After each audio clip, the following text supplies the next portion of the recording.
5 जनवरी 2021 केरल के कोल्लम जिले के छोटे से गांव कुलवातकल में कुछ असाधारण घटना घटती है। गांव के पास स्थित झाड़ियों से एक नवजात शिशु की रोने की आवाज आई। जब कुछ लोग उस झाड़ियों के पास पहुंचे तो उन्होंने देखा कि एक बिल्कुल नवजात शिशु वहां पर लावारिस पड़ा था। बच्चे की हालत काफी गंभीर थी, यानी कि वो बच्चा अभी हाल ही में पैदा हुआ था, जिसे कि पैदा करके वहां झाड़ियों में फेंक दिया गया था।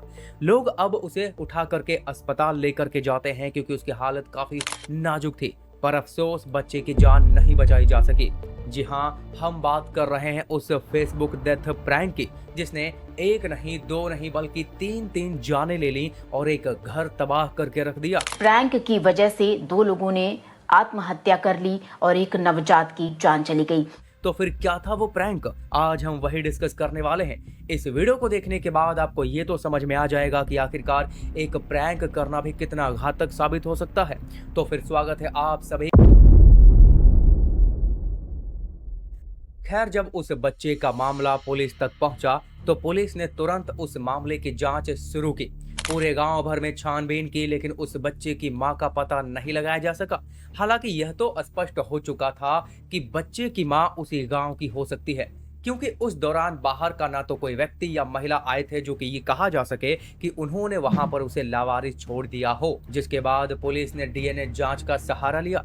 गांव की हर उस सस्पिशियस महिला के डीएनए सैंपल लिए गए और बच्चे के डीएनए सैंपल से मैच करवाया गया।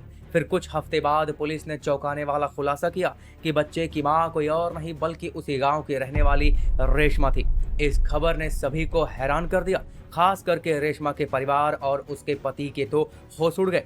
विष्णु ने भी इस बात से इनकार करते हुए कहा कि उसकी पत्नी गर्भवती थी ही नहीं, लेकिन डीएनए टेस्ट कभी झूठ नहीं बोल सकते थे। फिर जब पुलिस ने रेशमा को हिरासत में लेकर के सख्ती से पूछताछ की तो उसने मान लिया कि वह उसी का बच्चा था। उसने यह भी बताया कि उसने अपनी गर्भ अवस्था की बात किसी के साथ साझा नहीं की थी और यहाँ तक कि अपने परिवार और पति को भी नहीं बताया था। उसने फिर ढीले ढाले कपड़े पहन करके जैसे तैसे अपनी गर्भ अवस्था को छिपाए रखा था और समय आने पर बाथरूम में जाकर के अकेले ही बच्चे को जन्म दिया और फिर उसे झाड़ियों में छोड़ दिया। जब पुलिस ने इसके पीछे का कारण पूछा कि उसने बच्चे को इस तरह से क्यों छोड़ दिया था, तो रेशमा ने एक और रहस्य को उजागर किया।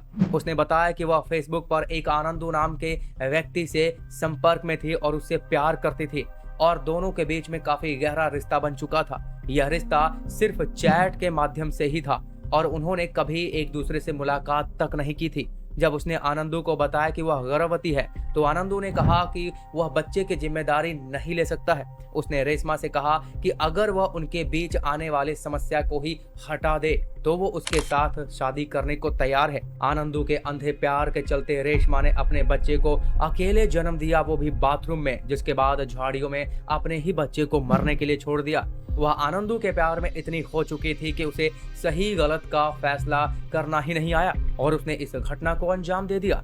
अब पुलिस ने फिर आनंदू नाम के लड़के की जांच शुरू कर दी। उन्होंने बहुत सारे फेसबुक अकाउंट खंगाले, जिसके बाद सच्चाई सामने आने लगी और उस सच्चाई ने सभी को हिलाकर रख दिया, क्योंकि आनंदू नाम का कोई व्यक्ति तो था ही नहीं। यह अकाउंट रेशमा की जेठानी आर्या और ग्रीष्मा ने रेशमा के साथ सिर्फ मजाक करने के लिए ही वो फर्जी अकाउंट बनाया था। शुरुआत में यह सब सिर्फ एक मजाक था, लेकिन यह एक प्रैंक रेशमा की जिंदगी को तबाह करने वाला साबित हुआ और जब तक यह सच्चाई सबके सामने आई तो तब तक बहुत देर हो चुकी थी। रेशमा का बच्चा मारा जा चुका था और उसका जीवन भी पूरी तरीके से बर्बाद हो चुका था। इस घटना के कुछ समय बाद ही 22 जून को पुलिस को एक और झटका लगता है कि इथिकारा नदी के पास आर्या और ग्रीष्मा की लाश मिली है। पुलिस ने जांच की तो पता चला कि दोनों ने नदी में कूद करके आत्महत्या कर ली थी, जो कि सीसीटीवी फुटेज में भी उन्हें इथिकारा नदी की तरफ जाते हुए देखा गया था। जिसके बाद जब पुलिस ने उन दोनों के घर की तलाशी ली तो आर्या के उसके रूम से एक सुसाइड नोट बरामद हुआ, जिसमें लिखा हुआ था कि वे जानबूझकर किसी को धोखा नहीं देना चाहती थी। उन्हें इस बात का अब एहसास हो चुका था कि उनके द्वारा किया गया मजाक बहुत बड़ा रूप ले चुका था और वे इस अपराध के बोझ को सहन नहीं कर सकी। इस घटना से पता चलता है कि आनंदू नाम का असल में कोई व्यक्ति कभी था ही नहीं। वह सिर्फ एक फेसबुक प्रोफाइल थी जिसे आर्या और ग्रीष्मा ने मिल करके रेशमा के साथ मजाक करने के लिए बनाया था। लेकिन यह मजाक इतना बड़ा हो गया कि इसके परिणाम स्वरूप 3 जिंदगियों को वो अपने साथ लेकर के चला गया। रेशमा का बच्चा, आर्या और रेशमा की जिंदगी। इसी के साथ रेशमा को अपने किए गए अपराध को लेकर के जेल की सजा मिली। इस घटना ने पूरे गांव को हिलाकर रख दिया था और सभी ने इसे एक बड़ा सबक भी सीखा कि कभी कभी मजाक भी घातक साबित हो सकता है। तो ये था हमारा आज का एपिसोड। आप क्या कहना चाहेंगे ऐसे केस के बारे में, फीडबैक में जरूर बताएं। तो मेरा नाम है सुमित, फिर से मुलाकात होगी एक और नए अगले एपिसोड में।